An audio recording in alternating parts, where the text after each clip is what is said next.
नमस्कार दोस्तों, अनकही कहानी में आप लोगों का एक बार फिर से स्वागत है। आज मैं आपको याद कराना चाहती हूँ एक अधूरी सी पूरी दुनिया को, जो मोबाइल से पहले थी और शायद तब हम जिंदा भी थे। आज की दुनिया में तो सिर्फ हमारी सांसें ही चल रही है। यही तो है हमारी अनकही कहानियाँ, जो दिल में बसी होती है लेकिन लफ्ज़ों तक कम पहुँचती है। कभी कभी ना, जब मैं मोबाइल की स्क्रीन पर अपनी ही तस्वीर को देखती हूँ तो लगता है जैसे मैं कोई और बन गई हूँ। वो मैं जो कभी गली के नुक्कड़ पर गुल्ली डंडा खेलती थी, अब सिर्फ रील्स में ही हंसती हूँ। मैं आज भी याद करती हूँ उस एक अधूरी सी दुनिया को जो पूरी थी। हर साल मई जून की छुट्टियों में हम नानी के घर जाते थे। कोई ट्रेन पकड़ने से पहले जो उत्साह होता था ना, वो आज की फ्लाइट में नहीं है। नानी का घर, जहाँ चारपाई पे लेटते ही पंखे की आवाज़ लोरी बन जाती थी, जहाँ कूलर की हवा में भी माँ की गोद की महक आती थी। याद है दोस्तों, एक गली थी जहाँ सारे बच्चे एक जैसे लगते थे, नंगे पाँव, पसीने से तर पर हंसी में भीगे हुए। गरम दोपहर में चटाई पर बैठकर दादी की कहानियाँ सुनना, आम का अचार चुराना और फिर डांट खाना, वो सब जिंदगी के पहले मज़ेदार गुनाह थे। रविवार की शाम घर के सारे काम निपटा लिए जाते थे, क्योंकि 8 बजे चित्रहार आना था। एक ही टीवी पर सब इकट्ठा होते थे, पड़ोस की चाची, मामू, मामी, ताई, भैया, बहन, हम सब।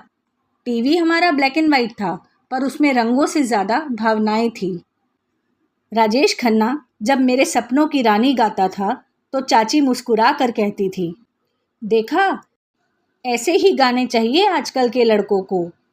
और हम बच्चे चोरी चोरी हंसते और फिर उसी पल मम्मी की डांट पड़ती, चुप बैठो, गाना सुनने दो।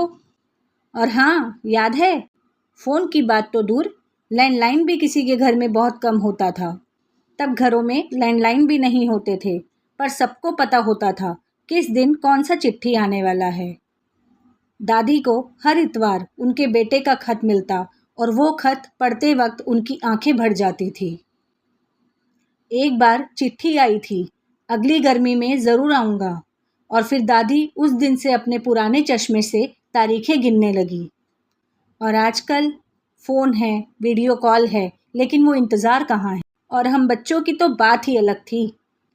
हमारी गली ही हमारी दुनिया होती थी। कभी कंचे, कभी पिट्ठू, कभी पकड़म पकड़ाई, और कभी किसी साइकिल के टायर को किसी डंडी से खींचकर आगे ले जाना, और कभी तो पतंग की डोर में उलझे रहना। हर बच्चा राजा होता था, क्योंकि हर खेल एक नया किला होता था। बारिश में भीगते हुए जब हम नालियों में कागज़ की नाव छोड़ते थे, तब पता ही नहीं होता था कि एक दिन हम खुद भी ऐसे ही बह जाया करेंगे वक्त के साथ। उस वक्त रिश्तों में स्क्रीन नहीं, भावनाएं होती थी। दोपहर में दादी माँ की गोद में सर रखकर सोना और उनकी हथेली की गुदगुदी से नींद आ जाना। रात को आंगन में चारपाई पर सोते हुए तारे गिनना और मम्मी से पूछना, वो टिमटिमाता तारा कौन है। रिश्ते तब पूछते नहीं थे कैसे हो, वो नज़रों से समझ लेते थे। आज सब इमोजी में हंसते हैं, पर आंखों से कम रोते हैं। और फिर एक दिन पापा मोबाइल लेकर आए। बड़ा भारी भरकम सा था मोबाइल, पर दिलों से भी ज़्यादा भारी साबित हुआ। धीरे धीरे सब चुप रहने लगे। अब कहानियाँ फ़ोन में आने लगी और बातें उसमें ही रह गई। नानी अब पहले जैसे कहानियाँ नहीं सुनाती थी, क्योंकि बच्चे ईयरफोन्स लगाकर बैठे रहते।